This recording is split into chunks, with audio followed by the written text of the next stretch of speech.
नमस्कार बंधुरा चले एसेছি आबारो एकटी सुस्वादु रेसिपि निये तोमादेर काछे। आज बानाबो छानार डालना। तार जोन्नो प्रथमेई आमी जिरा गुड़ो और परिमाण मतन धने गुड़ो और एकटू काश्मीरी रेड चिली पाउडारटा निये भालोभाबे गुले एकटा मशलार पेस्ट तैरी करे नेब। मशलार पेस्टटा तैरी हये गेले एबार आगे थेके आमी छानार जलटा भालोभाबे झरिये रेखेछिलाम सेखाने एक एक करे बेसन देब। 2 चामच मतन बेसन देब। आपनारा परिमाण अनुयायी बेसनटा व्यवहार करबेन। एरपर स्वाद मतो लवण दिब, दिए छानाटाके बेश भालोभाबे मेखे नेब। एखाने चाइले आपनारा काश्मीरी रेड चिली पाउडारও ব্যবহার করতে পারেন, তবে আমি কিছু ব্যবহার করিনি যেন ছানার ফ্লেভারটা সুন্দর থাকে। এরপর এরকম আকারে গোল গোল করে নেব। এরপর এদিকে আমি কাজু পোস্ত বাটাটাও তৈরি করে রাখবো। এরপর কড়াইয়ে তেল দিয়ে ছানার যে গোল গোল করে বড়ার আকারে তৈরি করে রেখেছিলাম সেগুলোকে হালকা আঁচে ভালোভাবে ভেজে নেব। এবার এভাবে লালচে লালচে করে একটু ভেজে নেব।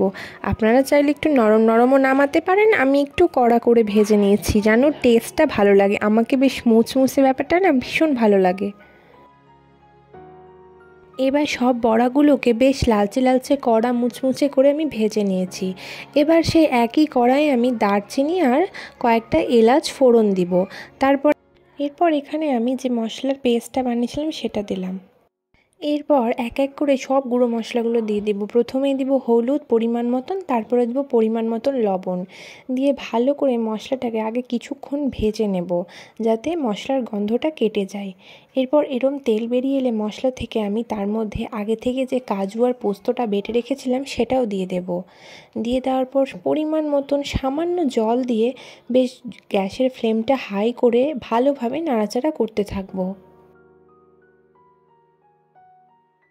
এইভাবে কিছুক্ষণ যখন ঝোল নাড়াচাড়া করার পর ঝোলটা এভাবে ফুটে আসবে আর ঘনও হয়ে আসবে, তখন তাতে আমি আগে থেকে ভেজে রাখা ছানার বড়াগুলোকে এক এক করে দিয়ে দেব।